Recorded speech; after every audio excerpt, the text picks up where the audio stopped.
Chuck McCon, and I practice a form of therapy and healing called psychoenergetic transformation.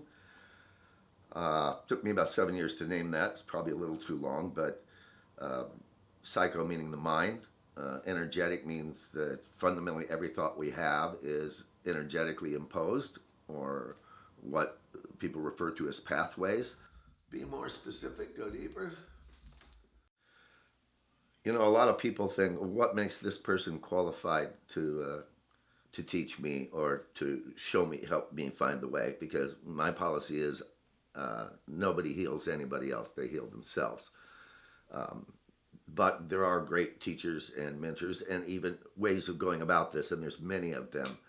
My history was that I was a really, really clean-cut kid. I mean, I went through the 60s, graduated from high school in 1968, and I was the only one of all my friends that, through all the peace marches, through all the 60s music and culture, never smoked pot, never used drugs, never did anything. And it was kind of unfortunate in a sense because the society is very forgiving of the young when they do these things, but as I got into my 20s, I felt like I had been cheated of a lot of things, and unfortunately, I fell prey to, at that point, experimenting and falling prey to drug usage, and I really hit the bottom in my life in my 30s. I often say that if I can heal myself, I can help anyone heal themselves, because I am singularly the worst patient I ever had. I was in a lot of forms of therapy myself in the earlier part of my life. I did Primal Scream, which was interesting. It wasn't very helpful to me because I was already a screamer, and all it did is give me permission to scream some more. I did cognitive therapy, modified Freudian therapy, and Jungian therapy, and ended up in a very eclectic type system that you just simply, if it was useful, we used it, and if it wasn't, we didn't. But still, I wasn't really getting much better, in my opinion, and I guess that would be called therapy resistant to some people, but I was fascinated by the process. So I ran across a naturopathic doctor that did kinesiology, and I learned everything I could about applied kinesiology. Hi, I'm Chuck. Hi, Chuck. And what's your name? Michelle. Michelle. Okay, we've never met before. No, You don't know me from Adam, I don't know you, right? That's right. All right, so we're going to do a little test to prove that, if we can, that one of my tools that I use in my work really works, okay? Okay. So what I need for you to do is put your arm out like that, okay? Hold, don't let me push down. Oh. Hold it right there, yeah, good, that's all. Just say, my name is Frank. My name is Frank. Hold, please. Okay. Say, no, it's Michelle. My name is Michelle. Yeah, and I was born in Alaska. I was born in Alaska. No, I don't think you were. Where were you born? I was born in Cameroon. Cameroon? Yeah. Oh, you got to believe that. Look how strong that is. And then I said, wait a minute. I have a background in psychology. This person does not. What if I applied all the knowledge I had from all these different forms of therapy, metaphysics that I studied to some degree, and took the best and left the rest and created a system. And that's pretty much how I generated this system. I took the best from all these areas, left what I didn't think was valuable, combined them together, and I had a cake. Just say, I'm a retired serial killer. I'm a retired serial killer. Hold, please. That's a negative.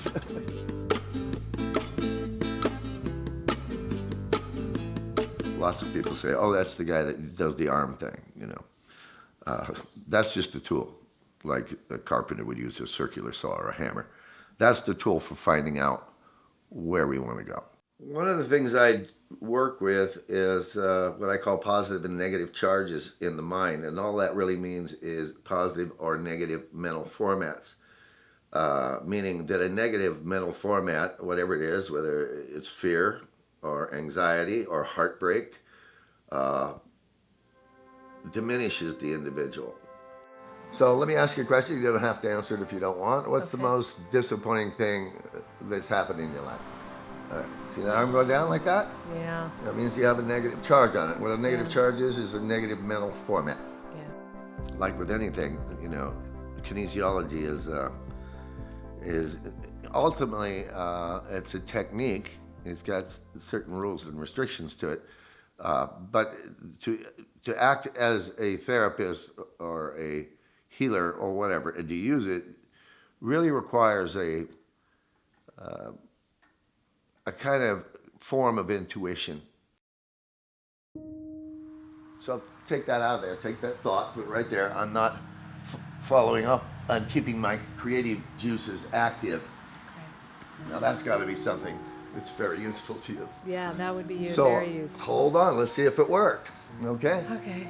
Now, what are you doing now? Not doing now that's creating your future? Say nothing. Nothing. You got your creative juices flowing again? Yes or no? I hope so. I hope so.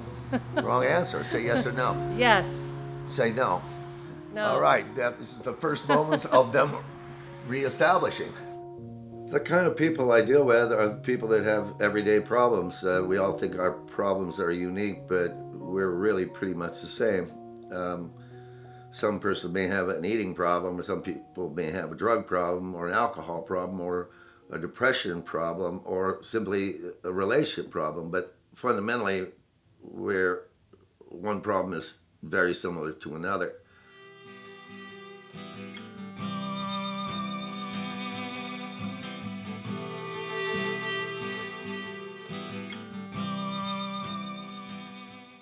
I'm Kathleen Kershey. I've been a client of Chuck's for about 3 years.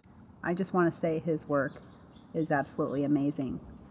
I've done traditional therapy for quite a few years before I met Chuck, and it didn't really seem to help. Chuck's, the way he goes about his work is quite different than the traditional therapy. Be more specific, go deeper. Chuck's work in one session actually did more for me than traditional therapy.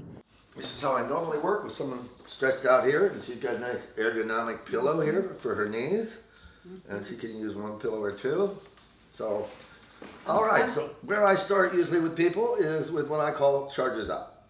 Okay, charges are your mind works in either positive mental formats or negative mental formats. She doesn't need my help with any negative mental format.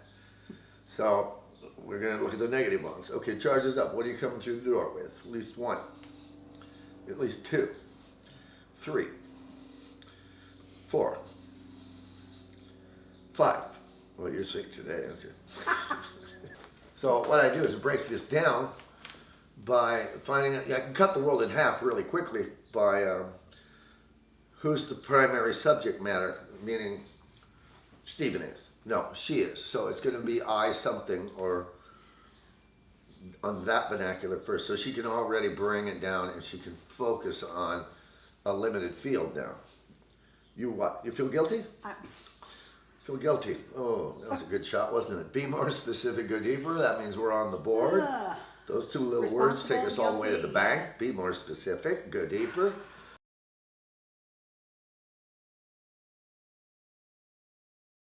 So you've broken his heart, right? I've broken his heart. Well, this is the story she's telling herself. 10 years ago, I broke his heart. Uh-huh. And then I broke it again. Well, he should have died 10 years ago, because if you search the morgues of the world, you're not going to find on the death certificate, died of a broken heart. I mean, you might say cardiac arrest, but you're not going to see died of a broken heart. Yeah. So you broke his heart, right? Mm-hmm. Good. Kathleen's very experienced at this. The minute she sees her target, it's gone. That mental format has been dropped. The brain is not going to use that ever again. All right, so focus on Stephen. Now her arm is strong. I broke his heart. Well, that's a pretty big crime, and then you run around feeling guilty about that, right? Okay, it's not funny, but Gotcha. Well, we'll check in with him in a month and see if he's still alive. okay. So, your greatest grievance is still against your father. You've done a lot of work on your father, but this one is maybe the most important of all. Why do you distrust men? Why do you distrust women, your children, your animals, God? Why do you distrust men?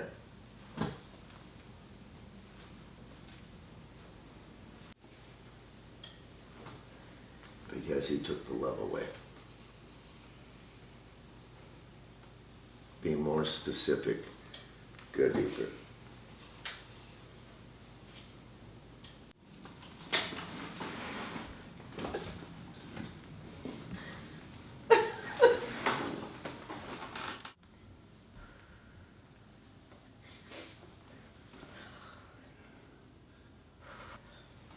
I will never, say it, I will never feel safe around any man ever again. feel safe around any man again. Ever. Yeah. Be more specific. Go deeper. Please take that out, Kathleen. Strike it. I came into this with a father who is an alcoholic. And as a child, it was hard to know where I fit. So my first two things when I came in to see Chuck was I wanted to find love in my life, and I wanted to find a career that touched my heart. So the first things you have to work on, though, are the things that come from your past and what's made you where you're at today. So we worked on a lot of father stuff, a lot of mother stuff, and family stuff. And I didn't talk to my dad for about 3 years. It was hard because of all the childhood stuff. So after the work with Chuck, I decided to go and visit my dad and just see where I was with him. And I kind of went in with no expectation. When I saw my dad after the work I've done, I had so much love and compassion for him. Where in the past, really, when I came to see Chuck, I didn't really care if I ever spoke to my dad again. He really wasn't there for me in my life when I was growing up. And seeing him and feeling that way, I know that I am past all of that childhood stuff. And Chuck's work helped me get there. I would recommend Chuck to everyone. We all have our things that we grew up with that we needed to work through, and I have worked through a lot over the last 3 years. More self-love, more confidence, more peace in myself. I'm just really loving and enjoying life more than I ever have. I think that most people don't really know why they're unhappy or why they're in a state of dissatisfaction. And it's not a single answer anything. It's a lot of little things, everywhere from having abandoned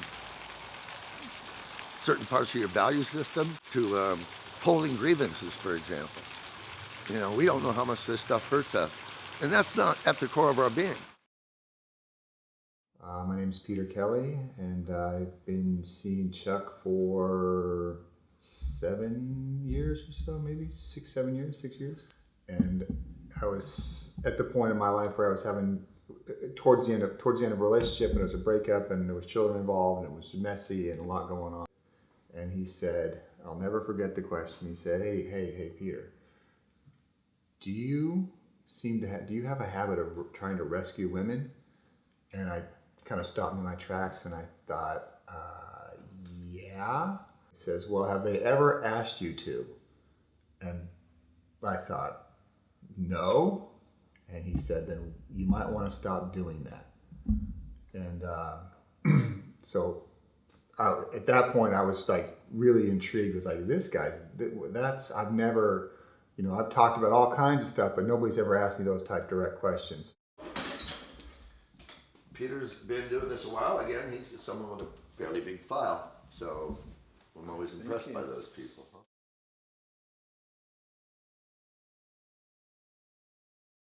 Peter's got an ex and a kid.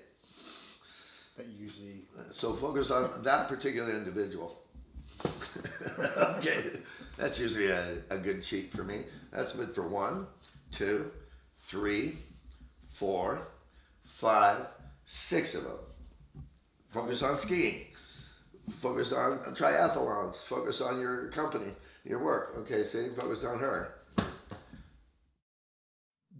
I really like the way Chuck's approach to things is in a way that he's more direct. A lot of times when you go, I've noticed with therapy that I've seen with the therapist that they ask you questions and you kind of talk your way through it and they kind of sit there and nod at you and the whole time they're processing what you're saying and they're probably calling you, that's bullshit, what are you saying right now? Whereas Chuck is, and he's going to be direct about it and say, no, you may think that you're mad at her, but you're not really mad at her because your arm's not telling me it's mad at her. You're mad at, and we find out what it is, and then you have this like, aha, like, holy crap, that makes 100% sense.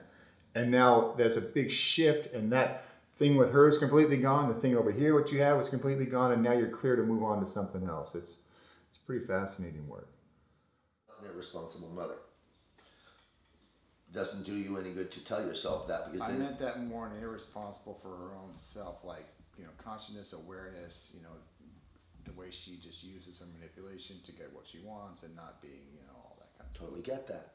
Okay. However, we have to be careful the kind of things we tell ourselves because it doesn't make us feel good. You love your daughter deeply, and to think she has got an irresponsible mother, somebody's got a completely drug addict, alcoholic mother. It's not that. Okay, so strike that. Okay.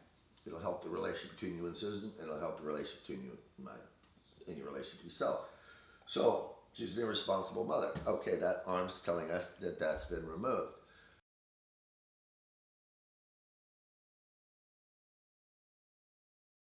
So what is it, your grievance? It goes back to the beginning.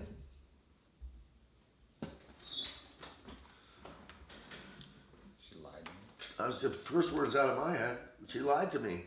Be more specific. Go deeper. Great. Fantastic. Well, about what? Now let's get the specific on it and you're there. Who she was or is. She lied to me about who she is, about her love for me. Be more specific. Go deeper. Oh, here we go. Okay. She lied to me. You want to hear the big lie? She lied to me about everything.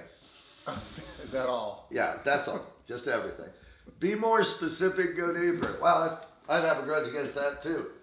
Get rid of that. You know better than that. People often make their exes, like into Satan. It's really giving them way too much credit. So once we slam our ex or someone else on this level, we end up slamming ourselves over here. Does that make any sense to you? So what you're getting out of this, when little kids run and hide behind her, the kids that called you daddy before, I'm an unfit father. That's the other side of she is an irresponsible mother. Come on. Say I'm an unfit father. Say it. I'm an unfit father. Yeah. See that's a positive arm. That arm's staying up. Focus on that. So what we end up doing when we're aggressive or hurtful, even in our thoughts to other people, we end up hurting ourselves. That's the first shot that gets hurt. It's the same in judgment. Everybody should give up judging others.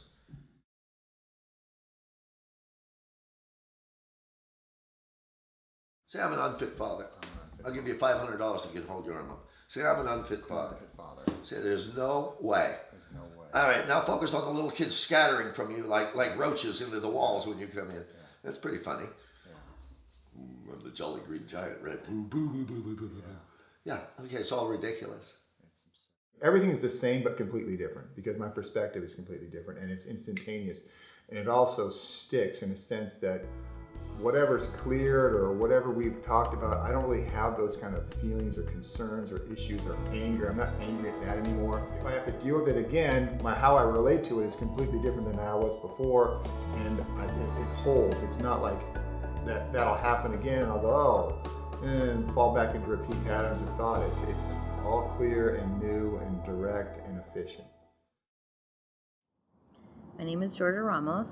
I've been working with Chuck since I was 12. I first started working with Chuck, I was very skeptical. I was like, oh great, another shrink.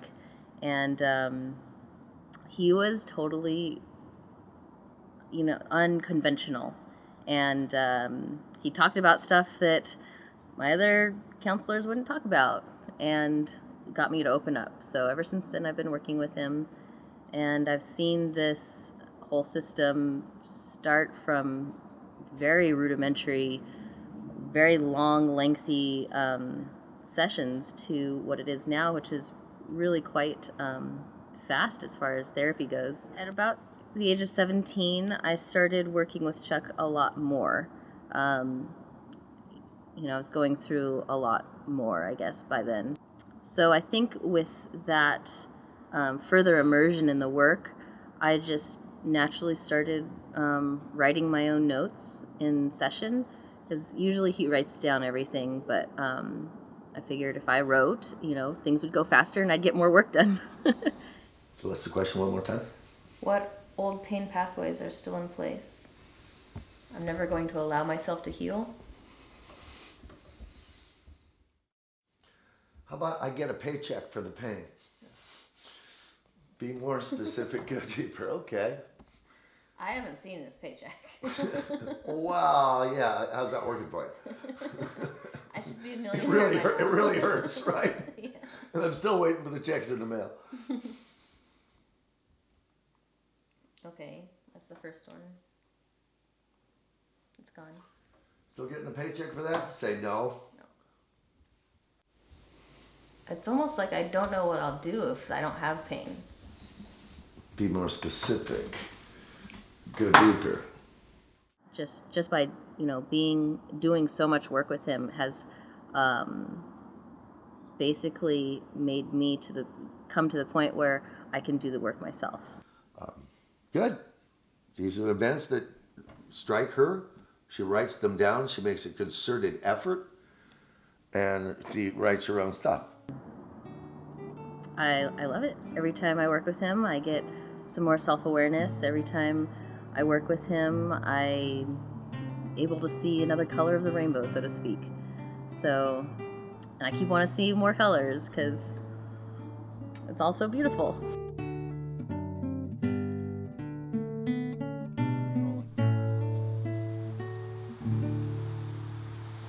I've been trying to get some charges out of this guy, but can't get him to lift his arm. Oh yeah, this is one of our heroes, one of our, amongst many others. Buddha got it together, and Buddha also said, don't try to be me, become your own Buddha, so to speak. So we still have that available to us, to simply reach that state of peace where we have some of the tranquility, and it's absolutely available. By the way, there are 3 different renditions of Buddha, stages of Buddha's life, and this is only the last one. There's an earlier version where Buddha was virtually tormented. What I say to people that are going through hard times is, this is the stuff that's going to make you exceptional. I think great art sometimes comes out of great anguish. I'm not saying let's go to be in a state of anguish, but if that's the way your life has unfolded so far, you can certainly, as they say, take a lemon and make lemonade. You just have to know your way out of the forest. And what I try to do with my work, and I discover it every day, is to help be a guide for everyone to get out of the forest. I don't heal anybody. They heal themselves.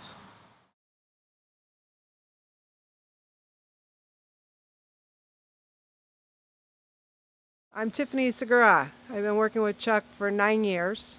What got me here was that I realized traditional therapy wasn't working. After 25 years of Western medicine, traditional therapy, and spending over $300,000, I made a decision to try a different route. When I came to Chuck, I was agoraphobic panic and anxiety disorder, major, and refused to heal, refused to even understand what that meant. What don't you accept?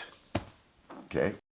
In the beginning of my agoraphobia, I used to get on a freeway and have a panic attack and then race off an on-ramp. We used to do all sorts of stuff like drive the emergency lanes, run stairs versus elevators.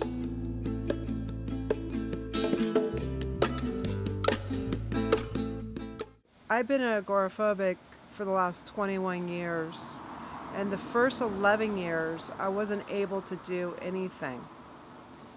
The standard grocery store shopping, to the car washes, to doctor's appointments, anything like that. And today I'm driving. I'm not in the house, only when I need to be. I can do all those things with ease. A few years ago, I could never even do this. The freedom of just being able to drive out of your house is incredible. The problem is,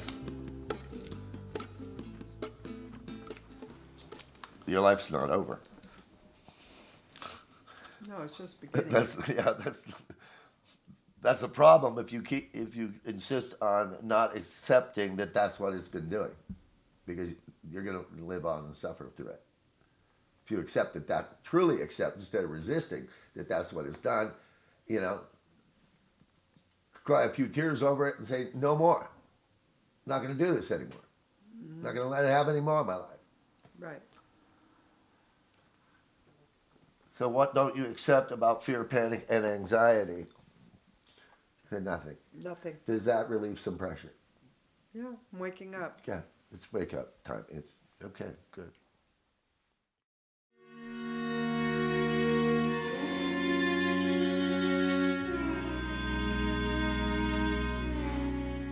A week ago, a friend of mine that suffered with panic and anxiety disorder had overdosed. She was clearly not even close to recovery emotionally. And I was hoping to help her get there. We're going to do a short video film about panic and anxiety to share with the world, and we didn't get to do that. So in this process of this last week, I get to see the dysfunction of this disease that people suffer with. And I have been honored to have a Chuck in my world to get me through when Cindy didn't have a Chuck.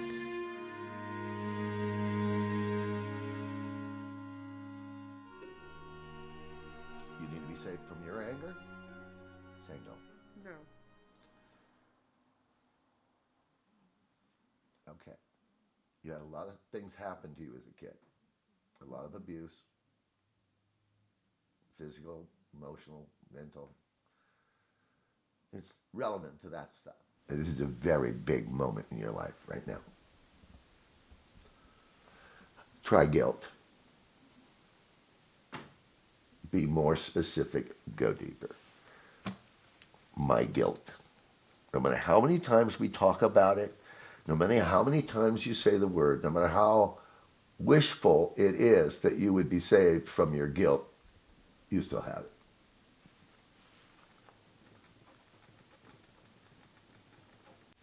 What are you guilty of?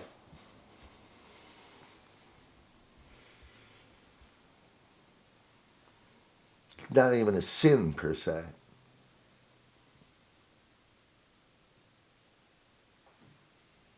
Hate. The arm's reading. Be more specific, go deeper.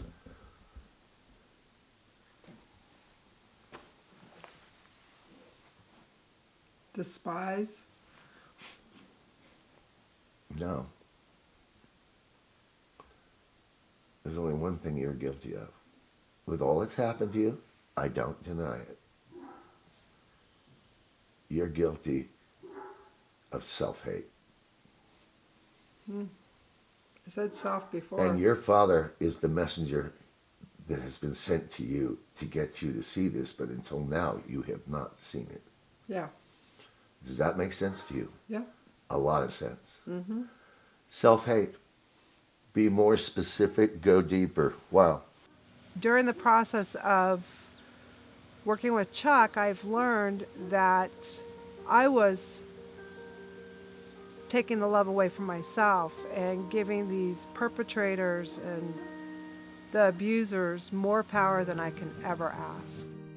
The oceans of my mind are not as stormy and challenging as they were. It's more of a, tropical, tranquil thing with every now and then something comes up and, you got to kind of manage it. But my ability to manage it is much more efficient and with ease and without too much turmoil. I think what's so beautiful about it is that it never ends. I mean, it's just like a never-ending, beautiful nature walk. You're always finding something new. You're always discovering something new about yourself. I think there's little doubt that we're the most complex animal in the known universe, and we can complicate things a lot. But, I look out into nature and I look at these trees and plants and I go, they don't really have a problem right now. They don't have a problem with their existence. If it's a hot day, they adjust to it. If there's a year, there's a shortage of rain, they adjust to that the best they can. If it's wet and rainy, they adjust to that. I think pretty much it's all perfect. I think that very few of us would redesign a squirrel or a king palm or a lily pad. So everything in nature seems to go pretty much with the flow. And yet we run into conflict all the time. And I have created a saying in my work, if it's not easy, there's something wrong.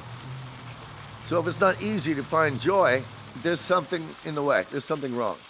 Because I think we're created like the rest of nature. I think we're created to, as they used to say, go with the flow. To not have all this conflict. I subscribe to the fact that we have infinite and eternal spirits that are absolutely flawless. And that's at the core of our being. That's at the center of our being. We need to get back more to that and a little less with the white noise that's all around. And people get lost in that until they can't do it anymore. And that's called the break point. That's the point that they just can't do it anymore. And they need some help. And they need to remind themselves who they are and the direction they want to go.